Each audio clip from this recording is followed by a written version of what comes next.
Hello world! I'm an unemployed ex-big tech engineer with over 25 years of experience in the tech industry.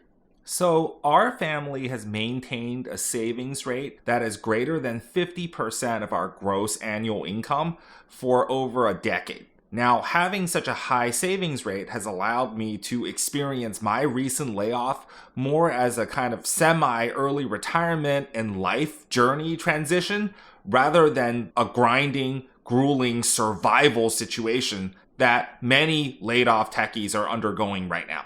Having a high savings rate, while not at all flashy, allows you to build up a large emergency fund. This mitigates the worst effects of losing your job.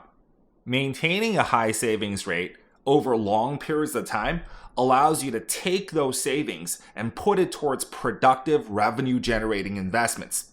If you do that enough, you will build up your investments such that you're able to achieve financial independence and retire early, if you so wish. So today I'm going to share with you the strategies that we used to maximize our savings rate.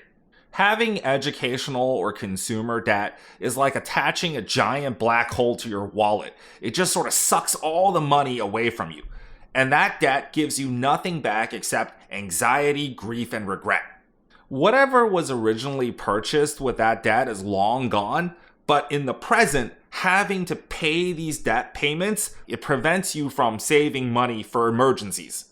If you leave debt unattended, or if you're just paying the minimums on that debt, over time, the principal of the debt can balloon and it can destroy a person's life. I know a lot about this. I lived for a while as a debt slave myself.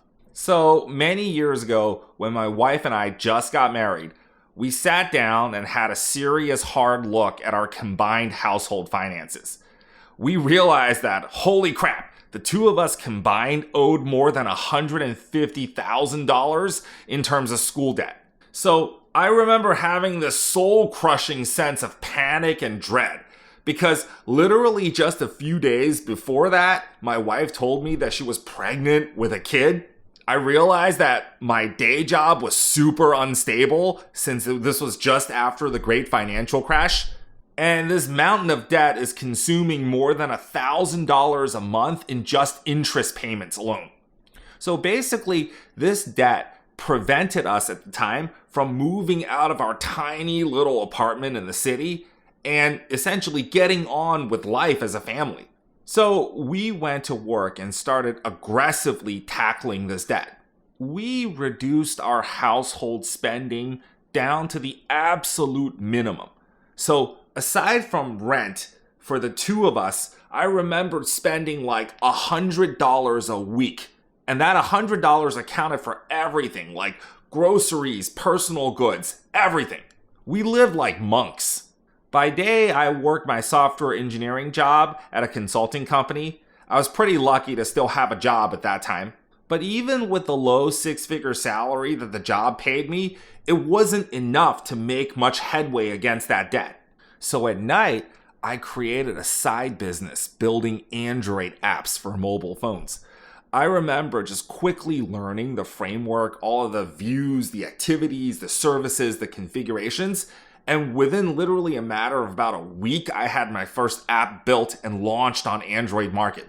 Now, you gotta keep in mind, this was like 2010, right? And so there weren't that many apps on Android, and any app, almost every app was making money. You had apps like this thing that just made fart sounds, and it made millions of dollars. So I sort of went crazy and cranked out like 50 of these super simple crud informational apps. Apps like timers, flashing lights for running around the park, apps that would be a handbook for identifying birds or fish, apps for estimating volumes of concrete, and so on. I sold each app for just $1 or $2, and amazingly, they started selling. Every one of those apps were selling. I remembered working so many hours, like 80 to 90 hours a week combined, and this went on for a long time. I would get home from work every day, have dinner, and then get to work on the side business and work until like midnight or 1 a.m. every night. I remember when my son was just an infant. his crib was actually on my side of the bed. So at 1 a.m., when I finally went to bed, I would hold his little hand in mine for just a few minutes before I fell asleep. And that was like all the time that I got with my boy back then. So that's pretty rough. But soon enough, I started making serious money with this side business. It was several $1,000s a month. Every month, we paid way more than the minimum. We basically threw every spare dollar that we had towards the principal of the debt. Whenever I got a bonus or a windfall, I would immediately apply it towards the debt. We had this sort of snowball strategy where we would focus our payments on the smallest loan and then pay the minimum interest on all the remaining loans. And when the smallest loan was paid off, then we would tackle the next smallest one and the next one and so on. Now, I know that's not the most efficient way to pay off debt, but psychologically, it was so good and motivating to see a loan getting squashed, and it sort of like helped us psychologically to stay the course and pay off this debt. So after about 2 years of this grueling existence, we finally paid off all of our loans and escaped debt slavery. So the key lesson here is getting out of debt can save you a lot of money. Now let's talk about housing. So a key consideration here is whether you should rent your housing or buy your housing. In some locations, one approach will always cost less than the other. In many places, buying will, over the long run, save you more money than renting. By the way, I shared a link to a calculator in the description of this vlog that will help you plug in your numbers and make this decision. While we rented for a good while, buying a house made long-term financial sense for us, so that's what we did. Now, when buying a house, realtors will often tell you to get as much house as you can safely afford.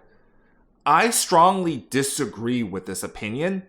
Instead, we used a number of strategies to minimize the long-term cost of our housing. Principally, I use the 20-80 rule. That is, you can get 80% of an objective with about 20% of the effort. So imagine the ideal house in your mind. That ideal house probably comes with a huge price tag, right? Now imagine if you're able to compromise just 20% in terms of, say, the living space of the house, in terms of the build quality, in terms of the housing amenities, in terms of the location of the house from your work, in terms of the school districts that are available. If you can make these compromises, you will often find a house that meets this new criteria for a fraction of the original price. So for us, I found a modest-sized house with a big backyard. This house was in a decent neighborhood with decent schools. It was a short sale, and the house was located about an hour away from my workplace.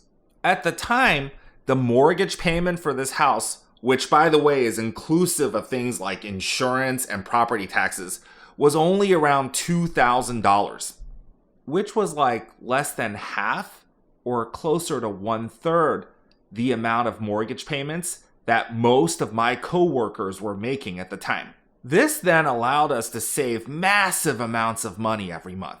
Money that we quickly applied towards the principal of the mortgage and paid it off quickly. So now, today, the monthly property taxes and insurance combined for our house is only around $900. Now let's move on to transportation. Instead of thinking about your transportation as some sort of a status symbol, it's better to think of it as a utility, like a toaster oven, for example. What is the most efficient way of getting from point A to point B? Now, if you're a software engineer living in one of the major metro zones, it may be most efficient just to rely on public transportation entirely. Public transportation is a perfectly viable solution that is often much cheaper than owning a vehicle. Sometimes you can get by with a combination of public transportation and having just one car in your household. We were a one-car household for many years, and just recently switched to 2 cars. So if you have to get a car, you should find one that maximizes its comfort, convenience, safety, and durability, while minimizing its overall life cycle costs. So what cars did I find that fits this criteria? Well, for me, it was a bunch of used Toyotas and Hondas between 3 to 5 years old. These are mass-produced, completely commoditized vehicles with most of their manufacturing defects worked out. These cars, on average, can last for 20 years and run for 300,000 miles. When buying used cars, there is this sweet spot where you get a used car that's between 3 to 5 years old, and you essentially can purchase a car that still has 80 to 90% of its effective lifespan, but for something like 1/2 to even 1/3 the cost of a new car of the same model. By the way, I dropped a link in the description to this calculator that you can use to find your own sweet spot for the car brand of your choice. But anyway, this is a huge advantage, right? Because you can buy such a used car in cash fully, or you can pay off this used car much faster than you could with a brand new car of the same model. And then you won't have a monthly car payment. Being mass-produced commoditized vehicles, their insurance costs, their repair and maintenance costs will, over the long term, be much lower than the same costs for something like a luxury vehicle. For example, I own these 2 used Honda CR-Vs, fully paid off. And every month, each of these cars costs me about $150 in total life cycle costs. So that's gas, insurance, repair, maintenance, tolls, everything. And I think that's between 1/5 to 1/10 the same costs for a new luxury vehicle. And all that extra money can of course be plowed towards your savings and investments.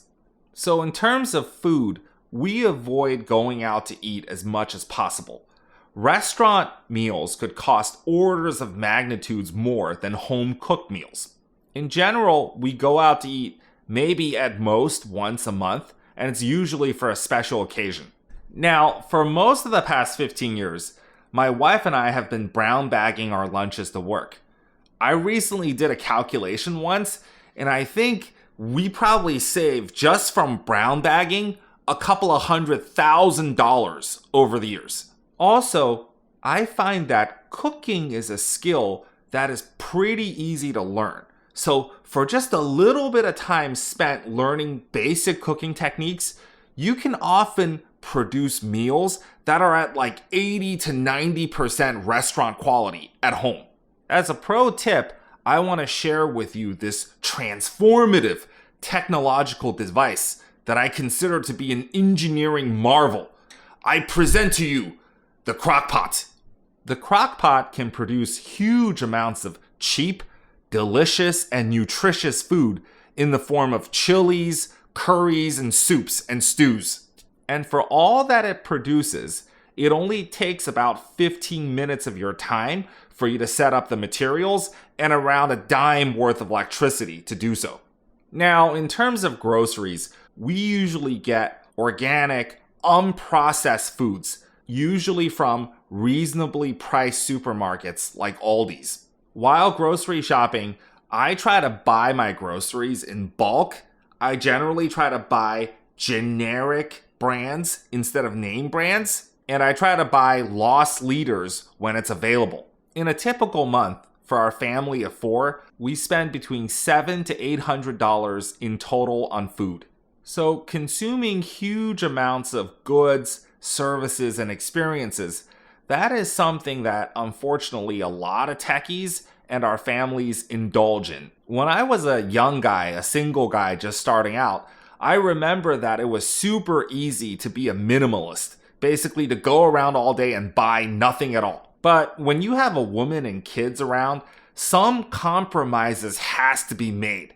You have to allow some consumer goods and services around in order to secure a peaceful and happy household. So here are some coping strategies that I put into place to essentially contain this consumerism. This includes working with my wife to create a monthly spending ceiling. It includes teaching my kids about frugality and getting them to realize that they should get value, the most value out of their purchases. These lessons are working really well with my son, not so great with my little girl though. As a pro tip, I realize that, at least for my family, people tend to lose interest in their consumer goods soon after purchasing them.